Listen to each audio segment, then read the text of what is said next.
할렐루야. 오늘은 히브리서 11장 1절로 3절 말씀을 본문으로 하여서 같이 은혜를 나누려고 합니다.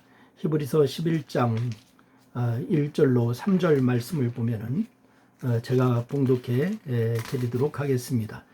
믿음은 바라는 것들의 실상이요 보이지 않는 것들의 증거니 선진들이 이로써 증거를 얻었느니라.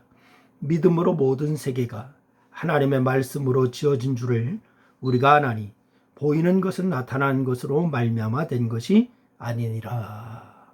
아멘. 믿음의 고백입니다. 믿음의 고백에 대한 말씀을 같이 나누려고 합니다. 우리 기독교인들이 하는 말 중에 가장 많이 하는 말은 아마도 믿습니다 라고 하는 말일 것입니다. 하나님도 믿고 하나님께서 지금도 살아계셔서 역사하시는 것도 믿고 그분의 말씀인 성경도 믿고 그리고 약속도 믿고 내가 기도하는 것이 응답될 것이라고 하는 것도 믿습니다. 아멘이라고 하는 말을 믿습니다라고 하는 뜻으로 이해한다면 우리 신앙은 믿음으로 시작해서 믿음으로 진행하다가 믿음으로 마친다라고 말을 해도 과언이 아닐 것입니다. 그러니 신앙인은 믿음이 무엇이고 믿음으로 사는 삶이 무엇이고 이거 분명히 알고 믿음으로 살아야 될 줄로 믿습니다. 그런 의미에서 오늘부터 믿음의 고백에 대해서 믿음으로 살았던 믿음의 선배들의 발자취를 이제 살펴보려고 하는데 말씀을 통해서 그들과 같은 생각을 품고 같은 고백을 하고 같은 행동을 하는 믿음의 사람들로 여러분이 성숙되는 역사가 있기를 바랍니다. 그래서 오늘 첫 시간에 히브리서 11장의 말씀을 통해서 믿음이 무엇인지 정의하는 시간을 가지려고 합니다. 믿음이 뭐냐? 믿음은 바라는 것들의 실상이다 라고 말씀을 주셨죠. 오늘 본문 1절에 보니까 믿음에 대해서 정의하기를 바라는 것들의 실상이다 라고 이렇게 했습니다. 실상이라고 하는 단어를 아레에라고 하는 단어와 거하다, 서다라고 하는 단어의 합성어로 확신이나 실상 혹은 실체를 뜻합니다.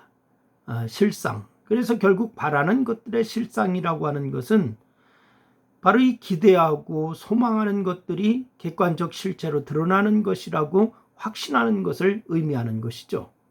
그래서 어떤 이들은 믿는다고 말하면서 환경에 따라서 믿음도 흔들리는데 그것은 진정한 믿음이 아닙니다.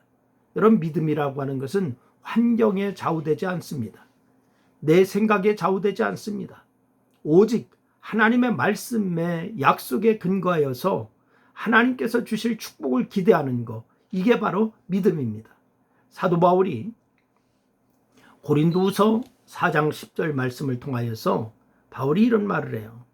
우리가 항상 예수의 죽음을 몸에 짊어짐은 예수의 생명이 또한 우리 몸에 나타나게 하려 함이라. 이렇게 고백했습니다.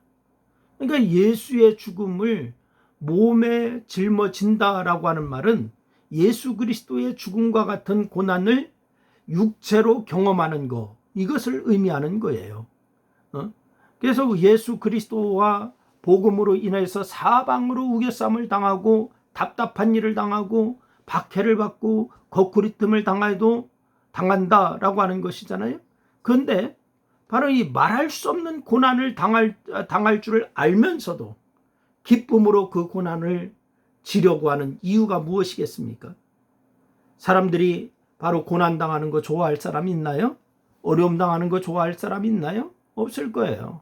여러분, 예수님께서 부활하신 것처럼 자신도 부활할 것이고 예수님께서 영광을 받으신 것처럼 자신도 영광을 받을 것이라고 하는 것을 믿기 때문입니다. 그래서 그것을 고난을 당하는 거예요. 시편 기자가 시편 116편 10절 말씀에서 고백하기를 이런 고백을 합니다. 내가 크게 고통을 당하였다라고 말할 때에도 나는 믿었도다 라고 이렇게 얘기했습니다.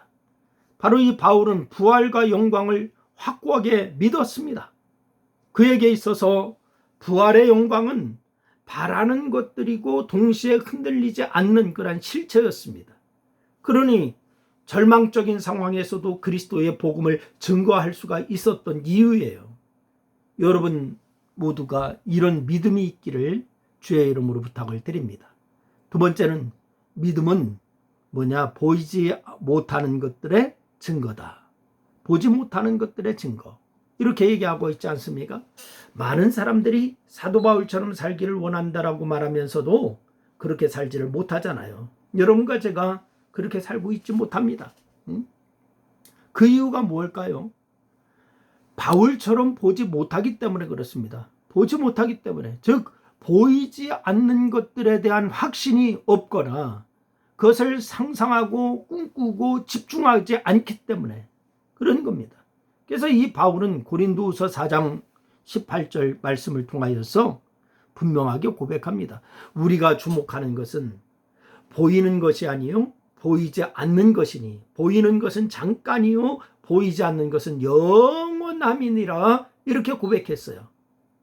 보이는 것은 꿈꾸고 관심 갖는 것은 누구나 할 수가 있고 또 많은 사람들이 그렇게 할 수가 있습니다. 보이는 것을 꿈꾸고 관심 갖는 것 누구나 다 할 수 있단 말이에요. 하지만 보이지 않는 것을 꿈꾸고 집중하는 것 누구나 할 수 있는 일 아닙니다. 더구나 그것이 물질적인 것이 아니라 영적인 것이고 현세적인 것이 아니라 내세적인 것이라면 더더욱 어려운 것이죠. 그래서 이 사도 바울로 하여금 말할 수 없는 고난과 역경 속에서도 복음을 전하게 하였던 이 부활의 영광의 소망이 그렇습니다. 부활은 죽음 이후의 일로서 성경에 기록된 몇 사람 외에는 그 누구도 경험해 본 적이 없습니다. 죽음 이후의 일이기 때문에. 그래서 영광 역시 이 땅에서 누리는 명예로서의 영광이 아닌 천국에서 누리는 영원한 영광이기에 보이지 않을 뿐만 아니라 확인할 수도 없고 증명할 수도 없는 일입니다. 그러니 부활과 영광을 바라보고 꿈꾸며 그것에 집중하는 것은 너무나 어려운 일이죠. 하지만 이 바울이 경험이나 다른 증거에 근거하지 않고 오직 하나님의 말씀에 근거하여서 부활과 영광을 확고하게 믿었어요. 그래서 이루 말할 수 없는 고난과 역경 속에서도 복음을 증거할 수가 있었던 거예요. 여러분, 이 믿음이 확고하기를 주의 이름으로 축원합니다. 그렇습니다. 보이는 것만 집중해 주목하면은 참 믿음을 가질 수 없습니다. 참 믿음의 증거로서 주와 함께 고난을 받을 수도 있다라고 하는 게 이게 증거예요. 오직 보이지 않는 것을 주목하고 보이지 않는 것이 영원하다는 것을 알아야만 참 믿음을 가질 수가 있습니다. 여러분은 바라는 것들의 실상으로서의 믿음을 가지고 있습니까? 보지 못하는 것들의 증거로서의 믿음을 가지고 있습니까? 귀한 믿음이 있어 앞으로 여러분 살펴볼 선진들의 반열에 여러분과 제가 다 같이 참여할 수 있기를, 그렇게 오를 수 있기를 주의 이름으로 축원합니다. 기도하겠습니다. 하나님 아버지, 우리가 믿음의 선진들의 모습을 이제 살펴보려고 합니다. 믿음의 고백이 우리가 아버지 하나님이여 실체를 보는 믿음이 있게 하여 주시고, 온전히 아버지 하나님, 우리가 아버지 하나님이여 믿음으로 확실히 바울처럼 그렇게 행할 수 있는 그러한 우리의 믿음도 성숙할 수 있도록 그렇게 주님 축복하여 주옵소서. 오늘도 함께 하시는 주님을 찬양합니다. 예수님의 이름으로 기도했습니다. 아멘.